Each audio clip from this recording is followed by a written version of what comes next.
Hey everybody, welcome back to Venture Outdoors with Kirk. Just a quick video on little pheasant and quail hunting that I managed to get in.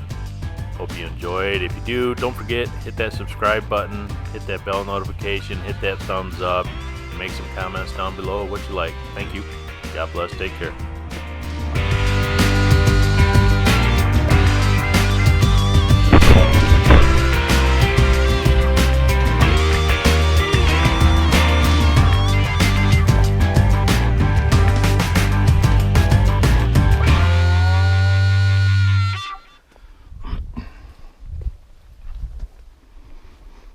This is the second time I've been out pheasant and quail hunting. The opening weekend was really busy, didn't do very well. Only kicked up a couple of roosters. The issue opening weekend was basically a lot of the fields had changed. A couple of the fields that I had birds at last year, they ended up being mowed down to nothing. But I did find some quail opening weekend and just didn't get any of it on video, so this is my second time out. Hopefully we can get something going here.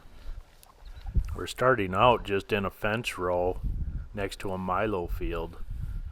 He left some of the grass there, and this grass kind of continues out throughout the milo field where there's kind of a ditch.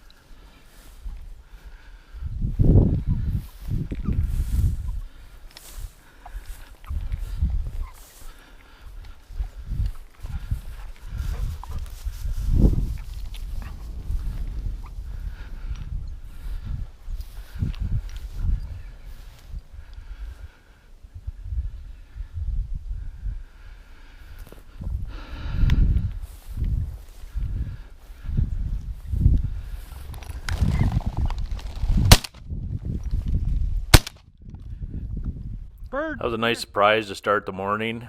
Those quail always catch you off guard if you don't have a pointer.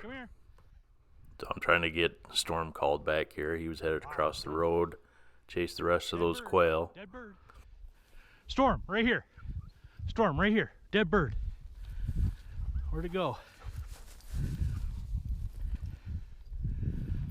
Where is it?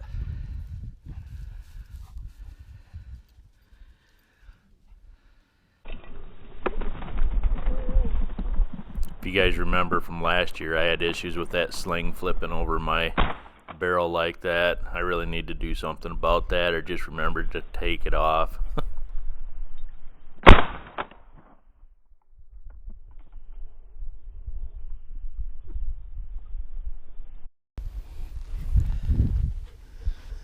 There it is, guys. We found it. It was buried in a clump of grass. Took us a couple more minutes. Storm finally got on the downwind side of it and found it. I'd show you a little bit more, but it's kind of beat up. Should have had another one. Oh well, just glad I got this one. It's a young one.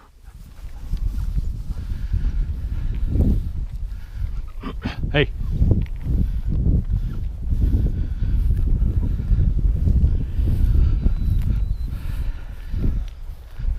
Hey. This is just another short stretch of grass along the milo right next to the road. And unfortunately, Storm has a problem when he sees the road. He wants to go right out to it and run along it and get ahead of me too far. Not exactly sure what happened right there, if it wasn't racked in all the way.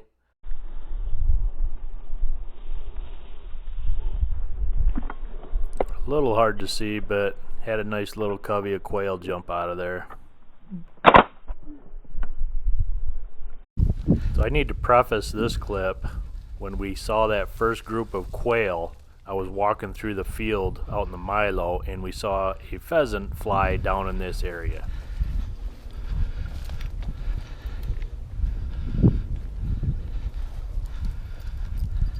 Figured we were getting close to where that pheasant probably flew in, and sure enough, he starts getting birdie right here.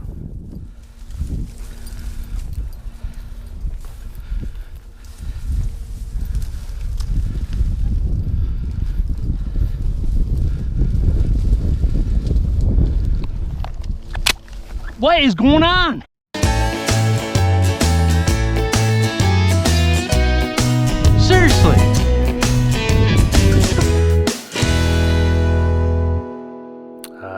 Yeah, I think I got it out of my system.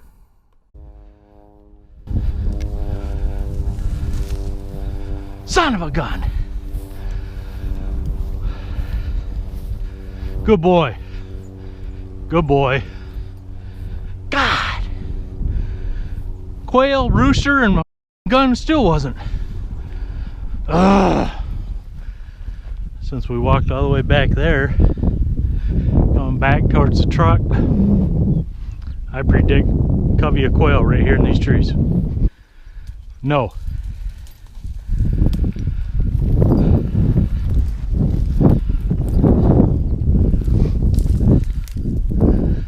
Oh, you're gonna make a liar out of me? What the heck?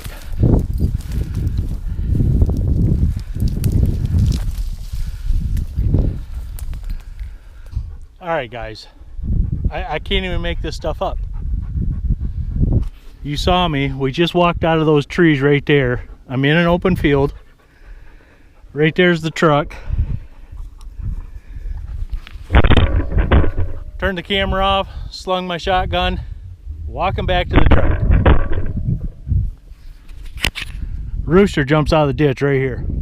One of the areas that I hunt, you see a lot of these fence posts. It's kind of neat, something from the 1800s. Think about how much work went into putting these in. I guess they used to dig up the limestone and use that for fence posts because they didn't have access to a lot of timber or steel back at that time in this area.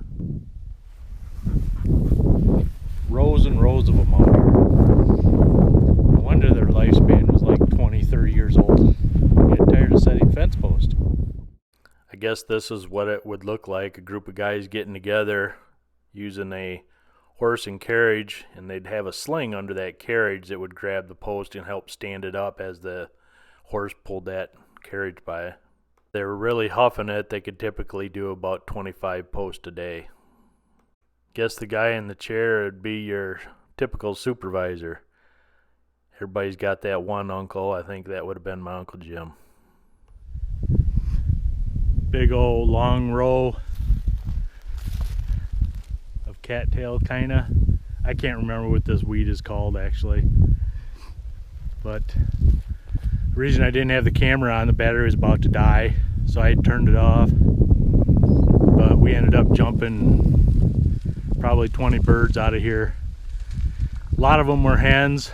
I saw one or two roosters that were just too far. And then we get to the end of it right here, and I'm still heading that way. There's a rooster coming out of the milo that they just got done picking the other day when I was here. And he was flying right back in here, and I was just standing still, but he still saw me.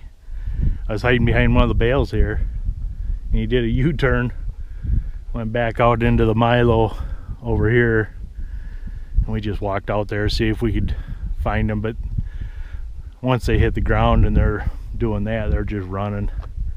But I was surprised they were still in here. I was expecting to maybe bump one or two still in here this late in the morning, but they were in there. Surprised me. So that'll probably wrap up this video. Did manage to get a couple of birds, saw some new spots that I could hunt for quail too. I kicked up 3 or 4 nice coveys the last couple days, and I just got to keep Storm closer. He's kind of getting out there a little bit, figuring out what we're doing. He's getting excited, wanting to get out there just a little further before I can get up there.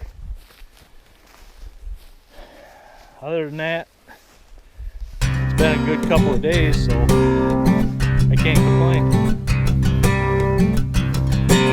Take care, God bless. See you in the next one.